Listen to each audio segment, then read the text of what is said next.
Hi, it's Will from StormTheCastle.com, and here in YouTube you know me as Epic Fantasy, and this is my latest tutorial. This is a stained glass tutorial. See that flower there on the beehive? I make that in this video, and I also make this one here.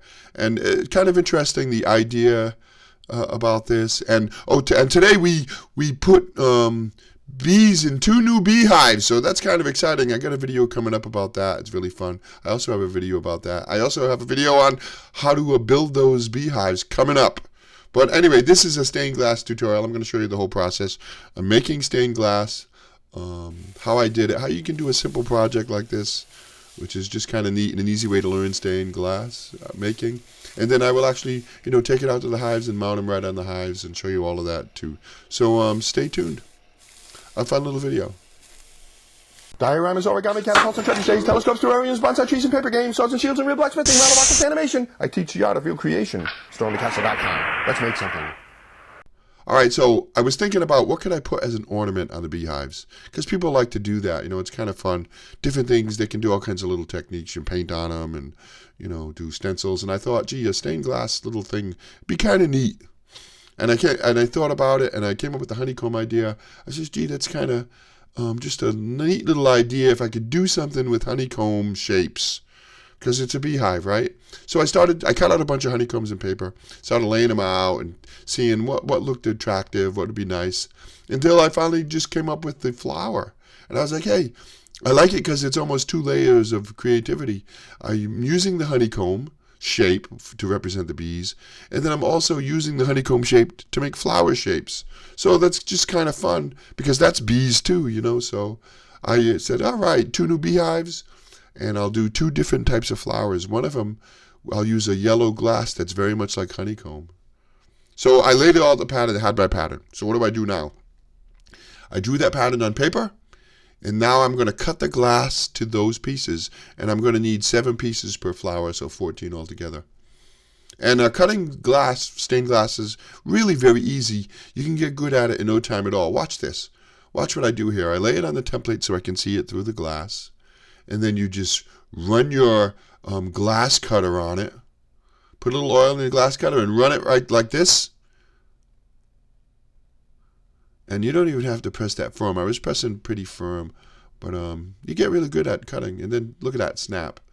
Just like that, you're cutting glass. So repeat the process to cut the shapes you want, and then straight lines are easy to cut. Curved lines take a little bit more practice, and you can only do so much with curved lines. So I went ahead and can cut all 14 of my pieces out. I actually made a few more, and I was experimenting with some colors, and I'm going to show you one more thing too. Is that what do you do if you can't see through the glass? You can't use that template, can you? Because you can't see it through the glass. I'll show you how to solve that. There's different ways you can solve it, but there you go. So there's a blue one, and there's a couple of blue ones you can see on the bench. And there's the honeycomb one. I love this color glass in terms of it just kind of looks like bee honeycomb. So one whole flower, all the petals are that color. And see how they go together? With stained glass, the better you can match the pieces, the better off you are. But look, I expanded the lines on that hexagon. So now you don't have to see through the glass. You can use those expanded lines as guides. And I had already cut this glass a couple of times to get it down to that shape. But look, I can put the ruler on there using the guidelines and go ahead and scratch the glass and then, snap it. So cutting it. And there we go. So, I only used, I think, was it 1 or 2 pieces I needed that were not see-through, but not too bad. So let me show you another thing here when you do working with stained glass, and this is an optional thing, but you can use a diamond grinder.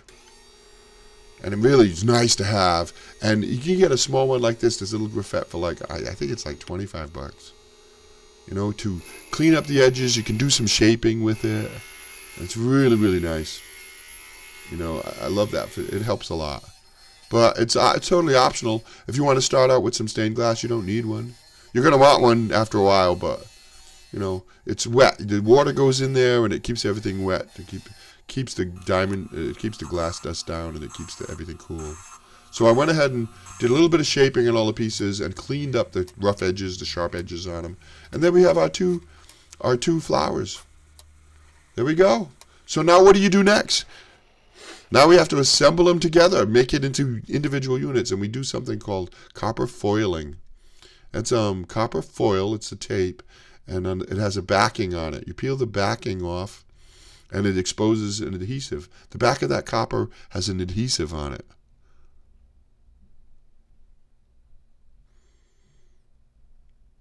So now what you go ahead and you do is you wrap it around all the way around the edges of every single piece. And see how it sticks out? The copper foil is wider than the glass. And I'll show you more about that. But you center it and you put it all the way around, and you actually make tools to make this easier. And I do it by hand. I don't do a whole lot of stained glass. You wrap it all the way around and then you burnish it down. I'll show you burnishing. But if you're thinking more about stained glass, check out my website. I do have a section on stained glass. And I did make, I think, a wonderful stained glass window with the sword in the middle of it. I have a whole video on how I did that, how I laid it all out. And that's a more extensive project. But I really enjoyed the process of making that window. But there you go. So then I burnished it all down so it's nice and tight, and the glue adheres. And you fold it over so it's all, it overlaps onto the flat part of the glass too. But I go ahead and do them all, every single one of them, all the way around. And we're ready for the next step. And the next step is soldering. And to solder, we need flux. And flux prepares the copper for the lead, for the solder. It's very important. It has something to do with oxidizing. If you don't use flux, you don't get a good solder joint. And the first thing you do is you just tack solder all the pieces together. You don't want to do the whole soldering. Because if you tack solder, then you can desolder it and move pieces, get them just right so they're assembled just right and held in place before you go ahead and do the final soldering. But see how I'm moving some pieces around there, get it just right? And you can see some of those joints, the flat planes between the pieces are nice, and some are not as nice. There's gaps. As a stained glass, when you're working with stained glass, you want to do your best to get the cleanest, crispest joints between the two pieces. But there we go, tack at every joint. And you notice how I applied the flux to all the joints. So now I just tack solder them. Little tack there, see, it didn't hold, now there we go. And that's that.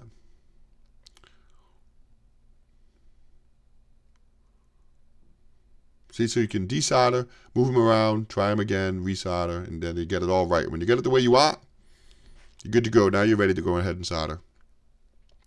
And it takes only a little bit of practice to get good at soldering. And when you're doing like real soldering stuff, you want to actually have a nice domed solder line. I didn't do a really domed solder line with this. I just wanted to get them assembled and soldered.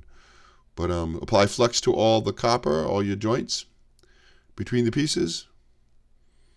All right, don't forget the flux. And then go ahead and solder them. And you know, soldering with stained glass is a little bit different than soldering electronic parts. Because with electronic parts, you want to heat up the parts. You want to heat up the copper or the circuit board and the parts and then apply the solder. And with stained glass, you don't do that. You let the solder flow off of the soldering iron onto the copper. And I think that has something to do with not overheating the glass. That's one of the reasons for that. And with electronics, you want an absolute perfect bond between parts. So you heat up the parts and then they absorb the solder. All right, so you flip it over and you do the back. You always flip it over and do the back of stained glass. Apply your flux.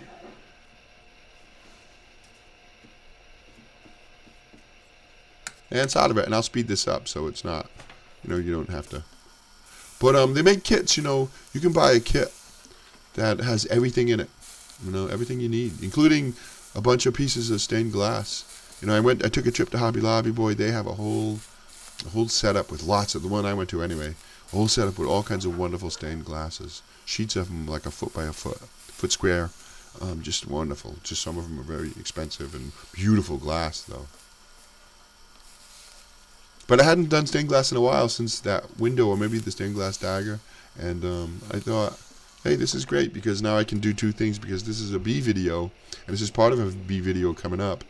And this is also a stained glass video, which I just was nice to do a little bit more stained glass. And I also did all the way around the edges of those copper. You can't leave that exposed. If you have edges like that on a small piece, you apply solder to that too. That'll lock it in and seal it and preserve it. With large pieces like windows and stuff, you would wrap it with something called caning. It's caning. It's like a there's different types of metal, including lead caning even, that you wrap all the way around the unit to keep it strong and to keep it sealed. But I'm just going to solder all the way around it, and that's that. So if you do stained glass, let me know. It'd be wonderful. Send me pictures if you're interested in doing it. I do have tutorials and stuff, and the minimum stuff you can buy to get going and stuff like that. So we needed a way to attach these to the beehives. And so I made these little copper, that's 14 gauge copper wire, just typical house wire. I just curled them around a dowel to make that shape, and we're going to put them just like that and solder them in. And then we have a way to affix them to the hives. I mean, I guess another thing you could do is, use a drill to if you have the correct drill, you could, drill, or we could have opened up some of those solder joints or something to get the screws through there, but I like this way to do it.